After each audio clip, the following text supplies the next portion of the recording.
संयुक्त राष्ट्र में भारत ने स्ट्रेट ऑफ हॉर्मुज की स्थिति पर बहुत सख्त और दो टूक बयान दिया है।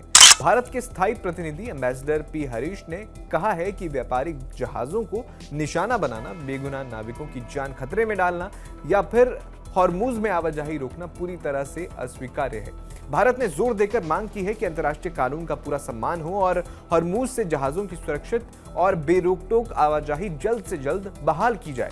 यह बयान यूएन जनरल असेंबली में मिडिल ईस्ट की स्थिति पर वीटो इनिशिएटिव डिबेट के दौरान आया। हॉर्मुज स्ट्रेट दुनिया का सबसे महत्वपूर्ण जलमार्ग है। हम सब जानते हैं यहां से करीब 20% वैश्विक तेल गुजरता है। भारत की ऊर्जा सुरक्षा और अर्थव्यवस्था दोनों इसी पर टिकी है। हमारे तेल और गैस का बड़ा हिस्सा इसी रास्ते से आता है।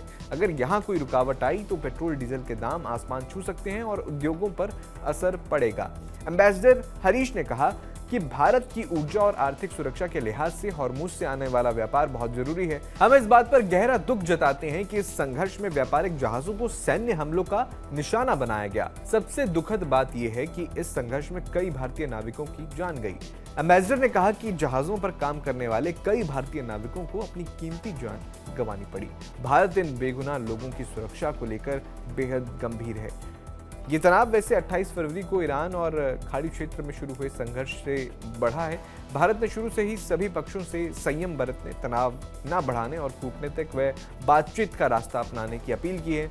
हमने कहा है कि सभी देशों की संप्रभुता और क्षेत्रीय अखंडता का सम्मान होना चाहिए। भारत का संदेश साफ है, व्यापारिक जहाजों पर हमला अस्वीकार्य है। नाविकों की सुरक्षा सुनिश्चित हो, अंतर्राष्ट्रीय कानून का पालन हो, हॉर्मुज में स्वतंत्र नौवहन और व्यापार तुरंत बहाल हो। सभी पक्ष संवाद और डिप्लोमेसी से मुद्दों को सुलझाएं। भारत का ये स्टैंड बहुत संतुलित और जिम्मेदार है।